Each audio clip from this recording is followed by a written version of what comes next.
माजिन बू अपने कैद से रिलीज होते ही बाबिडी को मार देता है। अब सवाल ये उठता है कि माजिन बू ने बाबिडी को क्यों मारा जबकि उसने माजिन बू को आजाद किया था। और ये बाबिडी है कौन, माजिन बू का इतिहास क्या है और ये बिबिडी कौन, माजिन बू का जन्म कैसे हुआ। इन सभी सवालों का जवाब मिलेगा सिर्फ इस एक वीडियो में, तो लास्ट तक बने रहना और चैनल को सब्सक्राइब जरूर कर लेना। ऐसा ही इंटरेस्टिंग वीडियोस के लिए चलो स्टार्ट करते हैं। माजिन बू ड्रैगन बॉल सीरीज के सबसे डरावने विलन्स में से एक है। पहली बार ड्रैगन बॉल जी में इंट्रोड्यूस किया गया माजिन बू एक ऐसा अनस्टॉपेबल विलन है जो किसी भी नॉर्मल विलन से काफी अलग है। माजिन बू की एंट्री के साथ ही पूरा यूनिवर्स एक नई थ्रेट फेस करता है, क्योंकि माजिन बू का नेचर और पावर्स उसे अनप्रेडिक्टेबल और बहुत ज्यादा खतरनाक बनाती है। अगर हम माजिन बू के कैरेक्टर और बिहेवियर को देखें तो वो बिल्कुल अलग है। माजिन बू का जो इनोसेंट फॉर्म होता है वो बिल्कुल किसी बच्चे जैसा है। ये उसे और भी खतरनाक बनाता है। वो कभी खेलता है तो कभी अचानक से गुस्से में आ जाता है। माजिन बू की यही अनप्रेडिक्टेबिलिटी उसको बहुत खतरनाक बनाती है। इस वजह से गोकू और वेजिटा जैसे पावरफुल फाइटर्स भी उसका सामना करते वक्त कॉशियस रहते हैं। माजिन बू और बिबिडी के बीच का रिश्ता, जैसे कहानी आगे बढ़ती है वैसे ही माजिन बू के अलग अलग ट्रांसफॉर्मेशंस और इमोशनल चेंजेस भी आते हैं जो उसकी विलनस नेचर को और दिलचस्प बनाते हैं। लेकिन माजिन बू सिर्फ एक नॉर्मल विलन नहीं है, वो एक पुराना और प्राइमल इविल है जो बहुत पहले से एग्जिस्ट करता है। माजिन बू की हिस्ट्री उसके क्रिएटर बिबिडी से जुड़ी है जो उसे एक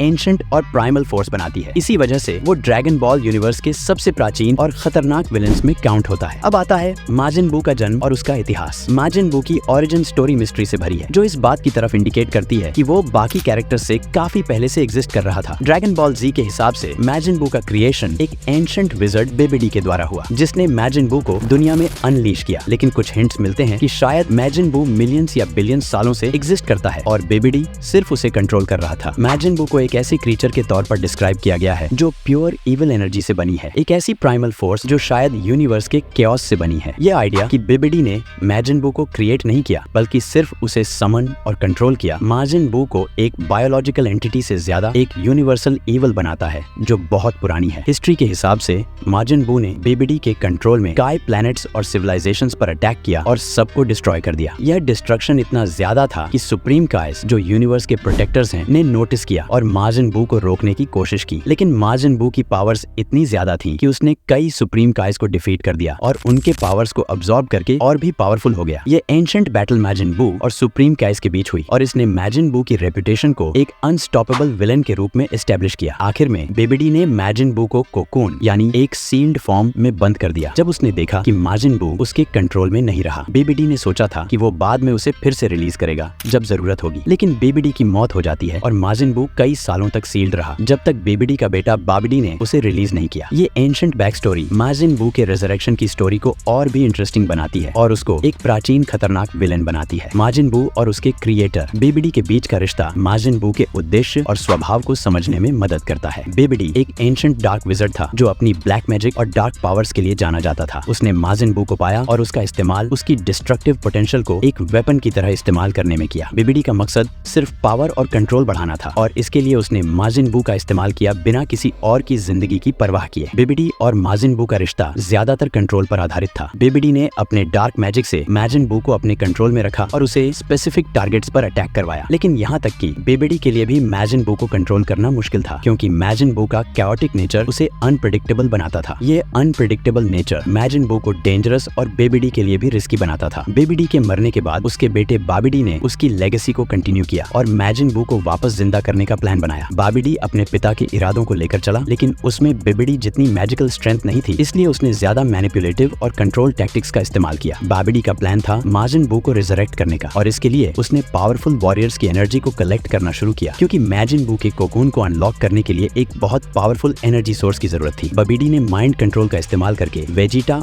और भी फाइटर्स को मैनिपुलेट किया और एनर्जी इकट्ठा की। जब माजिन बू फाइनली रिलीज हो जाता है तो बाबिडी उसे कंट्रोल करने की कोशिश करता है। बाबिडी सोचता है कि वह माजिन बू की पावर का इस्तेमाल करके यूनिवर्स पर राज करेगा, लेकिन माजिन बू के अनप्रेडिक्टेबल बिहेवियर और उसकी चाइल्ड लाइक पर्सनैलिटी की वजह से बाबिडी के लिए उसे कंट्रोल करना मुश्किल हो जाता है। लास्ट में माजिन बू बाबिडी के कमांड से बोर हो जाता है और उसे मार डालता है, जो ये दिखाता है कि माजिन बू की डिस्ट्रक्टिव इंपल्सेस उसकी लॉयल्टी से भी ज्यादा हैं। बाबिडी और बाबिडी का रोल कंट्रोल और केओस के बीच की थीम को एक्सप्लोर करता है, क्योंकि दोनों विज़र्ड्स एक ऐसी फोर्स को कंट्रोल करने की कोशिश करते हैं जो उनकी समझ से परे है। बाबिडी का माजिन बू को पाना और उसे कंट्रोल करना एक साइकिल ऑफ डिस्ट्रक्शन को शुरू करता है जो कई शताब्दियों तक चलता है और बाबिडी का इसे फिर से शुरू करने का प्रयास ड्रैगन बॉल जी में इंटेंस बैटल्स को जन्म देता है। उनका रोल दिखाता है कि कैसे कुछ फोर्सेस ह्यूमन या सुपर ह्यूमन समझ से परे होते हैं और माजिन बू की chaotic पावर सबसे पावरफुल सॉर्सरर्स के कंट्रोल में भी नहीं आती। आई होप कि आपको ये वीडियो पसंद आया होगा, और पसंद आया तो like the video, don't forget to hit the like button and share it with your friends. Subscribe to unique edits for more epic content.